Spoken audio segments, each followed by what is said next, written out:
Assalamualaikum warahmatullahi wabarakatuh.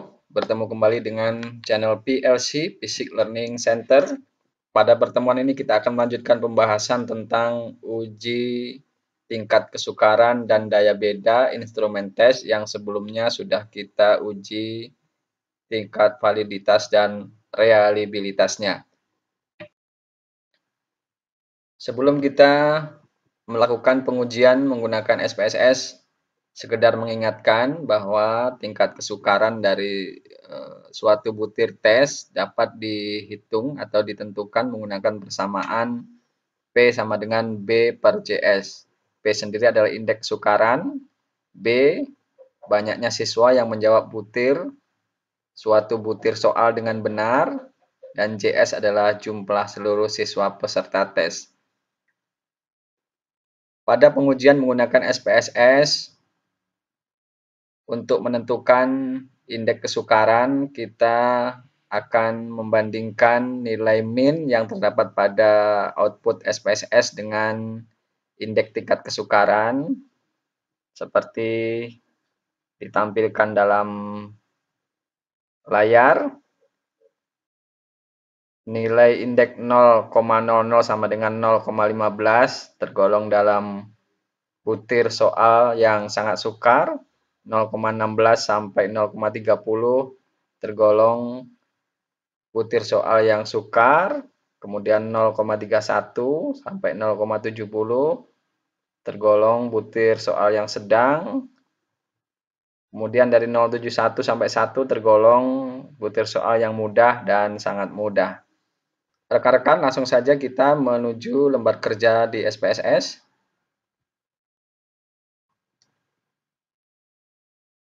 Ini adalah data-data hasil skor tes siswa yang sebelumnya sudah kita inputkan.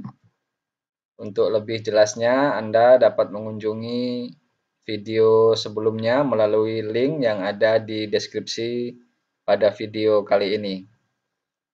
Nah, setelah semua data diinputkan ke lembar data view ini, mulai dari nama siswa, kemudian skor-skor soal nomor 1, nomor 2, sampai seterusnya untuk semua siswa, dan terakhir ada skor total, maka kita berikutnya akan segera melakukan uji tingkat kesukaran butir tes dengan cara kita masuk ke menu Analyze, lalu Descriptive Statistik, dan klik Frequencies, maka akan muncul box dialog seperti ini. Ada di bagian kotak kiri ini ada kode siswa sampai ke skor 1, soal 1, 2, 3, 15 sampai skor total. Maka kita harus memasukkan beberapa bagian dari variabel ini ke kotak variabel sebelah kanan. Yang kita masukkan adalah soal nomor 1 ini sampai 15. Bisa kita blok, lalu kita masukkan. Dan yang tetap ditinggal di box sebelah kiri ini adalah kode siswa dan skor totalnya. Masuk ke menu statistik. Kita centang min.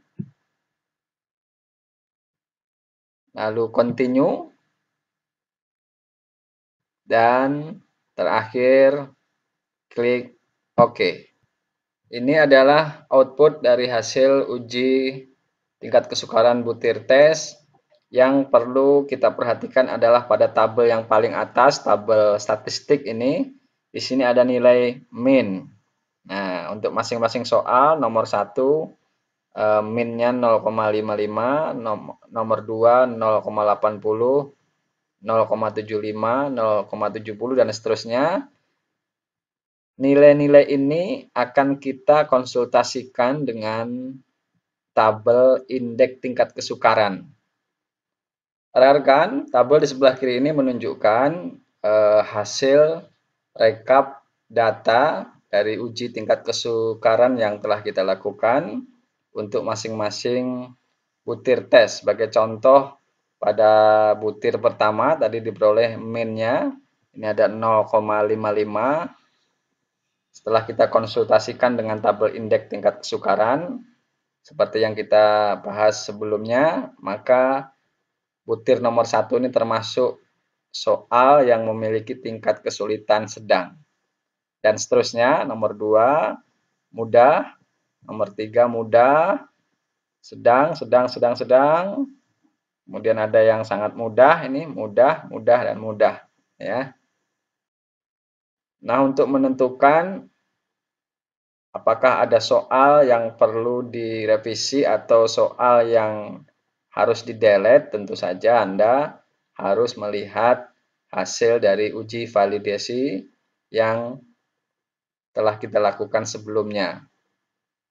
Dengan demikian, bahwa soal-soal yang tidak valid ya tidak boleh digunakan. Biasanya soal-soal yang tidak valid itu berada pada kategori sangat mudah atau mudah, dan sebagian kecil ada yang di kategori sedang, gitu ya. Jadi pemilihan soal tidak semata-mata didasarkan pada tingkat kesukaran butir tes. Anda tetap harus merujuk pada hasil uji validitas butir tes. Rekan-rekan, pengujian terakhir adalah uji daya beda butir tes. Daya beda suatu soal tes dapat ditentukan menggunakan persamaan ini, dB sama dengan PA min PB, PA sendiri sama dengan BA per JA, min BB per JB. J adalah jumlah peserta tes, ya. JA berarti banyaknya peserta tes kelompok atas, JB banyaknya peserta tes kelompok bawah, BA banyaknya peserta tes kelompok atas yang menjawab soal dengan benar, BB banyaknya peserta tes kelompok bawah yang menjawab suatu soal dengan benar. PA sendiri adalah proporsi peserta kelompok atas yang menjawab benar, dan PB proporsi peserta kelompok bawah yang menjawab benar. Interpretasi daya beda suatu soal tes atau suatu butir tes berdasarkan hasil output SPSS dilakukan dengan cara membandingkan nilai R hitung pada output SPSS dengan nilai kriteria yang ada pada tabel ini. Sebagai contoh, misalkan untuk kriteria R0,00 sampai 0,19 itu termasuk soal yang memiliki daya beda jelek. Soal tidak boleh digunakan. Kemudian jika R hitungnya berada pada 0,20 sampai 0,39, berarti soal atau butir soal tersebut merupakan butir yang memiliki daya beda cukup. Ini boleh digunakan dengan perbaikan, dengan revisi. Kemudian jika R-nya 0,40 sampai 0,69, menunjukkan bahwa butir soal memiliki daya beda yang baik, ini soalnya digunakan. Kemudian jika R-nya 0,70 sampai 1,00, maka butir soal tersebut memiliki daya beda yang baik sekali, dan soal tersebut digunakan. Daya beda berarti bahwa soal-soal ini mampu membedakan kemampuan antar siswa. Siswa yang berkemampuan tinggi, siswa yang berkemampuan sedang, dan siswa yang berkemampuan rendah. Jadi kalau soal yang tidak memiliki daya beda yang baik itu, misalkan instrumen tes yang digunakan dan sekelas mendapatkan nilai 100 semua, atau sekelas mendapatkan nilai 0 semua, berarti soal tersebut bukanlah soal yang memiliki daya beda yang baik. Rekan-rekan, langsung saja kita melakukan uji daya beda. Kita masuk ke menu Analyze.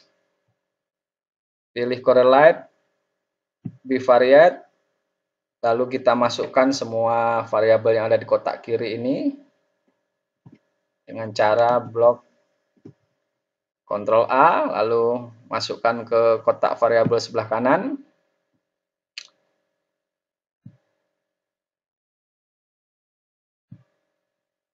Pastikan kotak person telah tercentang, to tile, dan flag significant correlation.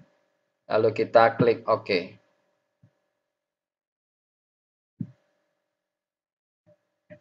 Kalau kita lihat sebenarnya cara ini sama dengan cara saat kita melakukan uji validitas butir tes. Hanya saja cara menginterpretasinya yang berbeda. Nah, untuk uji daya beda ini, kita harus mengkonsultasikan masing-masing nilai R yang diperoleh dalam setiap item ini dengan tabel kriteria yang telah kita bahas sebelumnya. Pada soal nomor 1 diperoleh R sama dengan 0,539. Nah, ini harus kita konsultasikan dengan tabel kriteria. Rekan-rekan, sebelah kiri ini adalah tabel rekap data hasil uji daya beda butir tes. Masing-masing nilai R hitung telah kita masukkan ke sini. Kemudian setelah kita konsultasikan dengan tabel indeks daya beda, diperoleh bahwa soal nomor 1 itu memiliki daya beda yang baik, nomor 2 baik, nomor 3 baik sekali, nomor 4 sampai nomor 7 baik, nomor 8 jelek, 9 baik sekali, jelek, baik sekali, cukup, baik sekali, baik sekali, baik sekali. Nah, pada pengujian validitas setelah kita lakukan pada video sebelumnya, kita peroleh bahwa soal nomor 8, 10, dan 12 ini soal yang tidak valid ya. Kita lihat di sana daya bedanya jelek ya, nomor 8, nomor 10 ini jelek, dan nomor 12 ini cukup. Sehingga ini merupakan pengetahuan baru bahwa kalau daya bedanya jelek ini pasti cenderung akan menghasilkan data uji validitas yang tidak valid. Dan bisa jadi juga yang memiliki daya beda cukup ini juga bisa tidak valid. Artinya untuk menentukan atau mengambil kesimpulan mana soal yang digunakan atau yang tidak digunakan dan mana soal yang harus direvisi, maka kita tetap harus berpedoman pada hasil uji validitas butir tes. Rekan-rekan sekalian, demikian pengujian daya beda dan tingkat kesukaran butir tes menggunakan SPSS. Mudah-mudahan dapat memberikan pengetahuan untuk kita semua.